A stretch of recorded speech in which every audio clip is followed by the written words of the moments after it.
Nah, ini ada satu hal yang menarik nih. Prof kan memperjuangkan masalah anak-anak Indonesia yang dipenjara di penjara dewasanya di Australia ini. Nah, dari perjuangannya itu kan akhirnya berhasil pemerintah Australia memberikan ganti rugi sebesar kalau tidak salah Australian dollar 27,5 miliar yang setara dengan 275 triliun rupiah. Nah, ini gimana ceritanya? Gimana sampai bisa terjadi ganti rugi? Iya, sebenarnya gini ya Pak Edi. Saya itu kan aktif menulis ya di berbagai media internasional, di Bangkok Post, di Nation, di Brunei Times, Jakarta, dan seterusnya. Nah, satu hari saya melihat ini, kenapa kok anak-anak Indonesia ini, saya lihat di Darwin, saya lihat di Perth, saya lihat di Queensland, di Melbourne. Ini banyak anak Indonesia di penjara orang dewasa. Padahal ini masih anak kecil-kecil. Mereka melakukan kriminal apa pada umumnya? Jadi dasarnya gini, kan negara-negara Timur Tengah ini dan Afrika Utara dilanda perang, konflik seperti yang ada yang di Syria ya.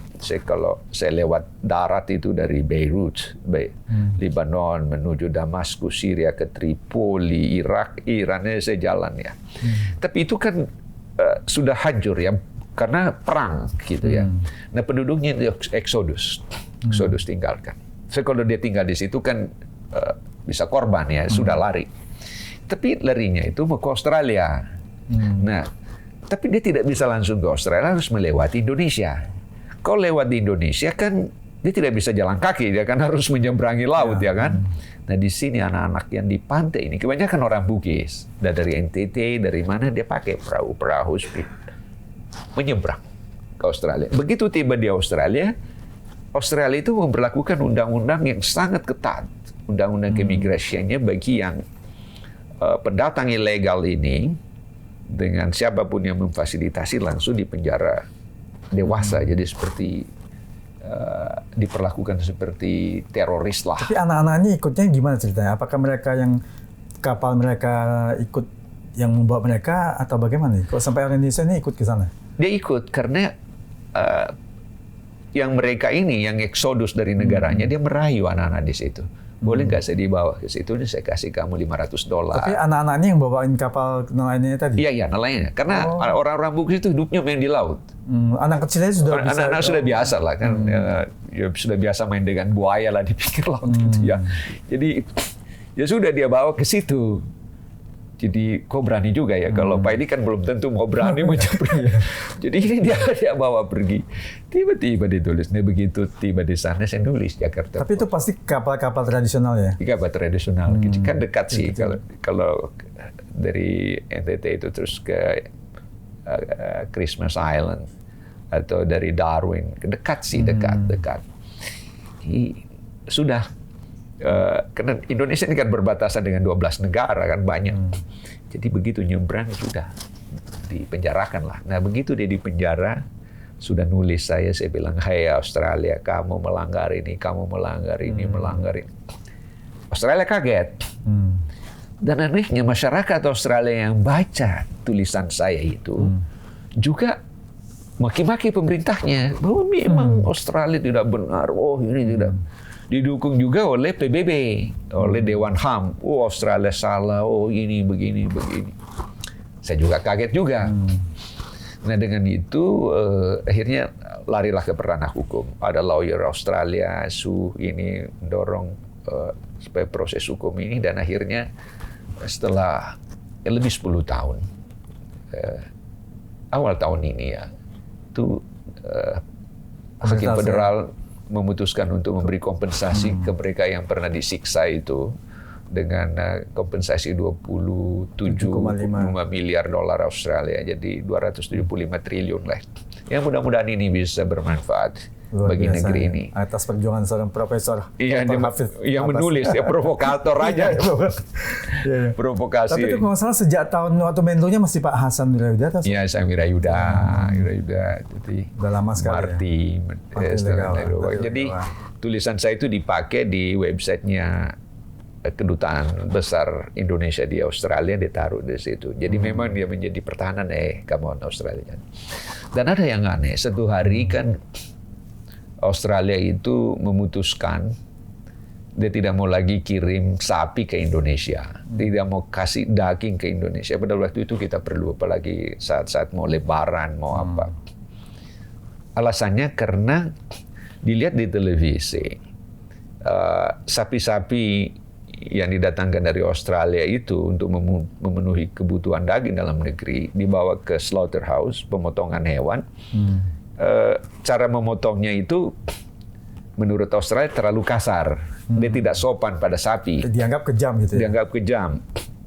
Nah, lalu kemudian sudah dihentikan. Di stop sama mereka untuk ekspor ke Indonesia. Iya, karena kejahatan orang Indonesia pada sapi kalau menyembelih dengan tidak sopan gitu. Maksudnya sopan harusnya gimana? Jadi saya bilang, "Hai Australia, kamu itu sopan sekali kamu pada sapi, tapi kamu tidak menghargai manusia Indonesia." Oh, yang anak-anak itu malah disiksa ya? Malah disiksa. Saya bilang, mana lebih berharga sapi atau kamu manusia? Jadi itu saya nakal juga, saya olok-olok ke Australia. Tapi saya ketemu dengan Kevin Rudd, Perdana Menterinya. Di satu hari saya berkunjung ke Parliament House. Saya juga nulis waktu Perdana Menterinya Tony Abbott. Ya, banyak sahabat saya di Australia. Saya ketemu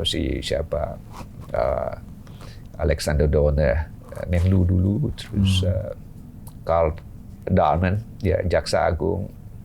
Ya, banyak lah. Jadi saya mencoba melihat ini supaya Australia oke deh. Kita baikan dong, kan kita bertetangga. Jadi saya bicara, masa kita mau bermusuhan kan? Jadi, dan Australia itu tidak usahlah curiga sama Indonesia. Itu saya tulis. Kamu punya investasi ke Indonesia hanya $216 juta. Tapi Singapura yang amat kecil. Ya waktu itu saya tulis, waktu saya marah-marah sama Australia. Itu investasinya di atas $6 miliar. Sekian ratus kali dibanding Australia. Karena Australia itu dia merasa bukan tetangga Asia, tapi dia tetangga Eropa, tetangga Amerika. Saya bilang, gimana caranya kamu mau mengisolasikan diri? Kamu baikkan dong dengan Indonesia. Masa kamu tidak tulus? Ayo kita bergandengan tangan. Mungkin dengan itu dia baik dengan kita ya kan? Gitu. Jadi saya syukurlah ya, mudah-mudahan aja Australia baik ya. Ya seperti lebih menghargai sapi dibanding manusia Indonesia.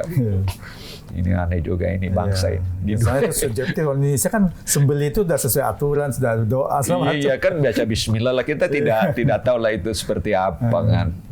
Jadi kalau Australia itu standarnya kan memang. Ya kan memang kalau semua sapi mau apa itu memang disembelih kan, memang gitu. Disembelih. Jadi ya sudahlah, jadi kita dianggap tidak ada HAM-nya untuk hak sapi. Hak sapi, hamnya sapi. Gitu ceritanya. Ya, terus ini kalau tidak salah kan Prof ada kirim surat ke Presiden Prabowo nih tentang yang masalah pemberian kompensasi oleh Australia sebesar 275 triliun nih. Nah itu kira-kira supaya harapannya apakah supaya tetap di follow up pemerintah agar dibayar atau bagaimana? Ya karena gini, karena ini kan sebenarnya dari Australia itu niatnya katakanlah cuci dosa lah, gitu kan ya, masa kalau kita pernah berbuat jahat pada orang dan kita tobat kan tidak cukup dengan minta maaf ya, kita harus recover ya kan. Tapi kan dana ini kan cukup besar. Tapi dalam mekanisme di balik proses itu namanya ya, karena masalah illegal migran ini kan ada 3 pihak yang berperan. Ada source countries, negara-negara yang dilanda perang, penduduknya tidak aman, exodus.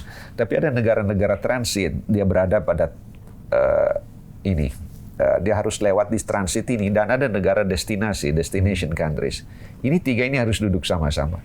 Supaya ini tidak terjadi lagi pada kali-kali berikutnya di masa depan. Masyarakat pantai yang miskin ini jangan lagi digoda untuk membawa illegal migran ini nyebrang. Jadi mestinya pemerintah harus membina mereka.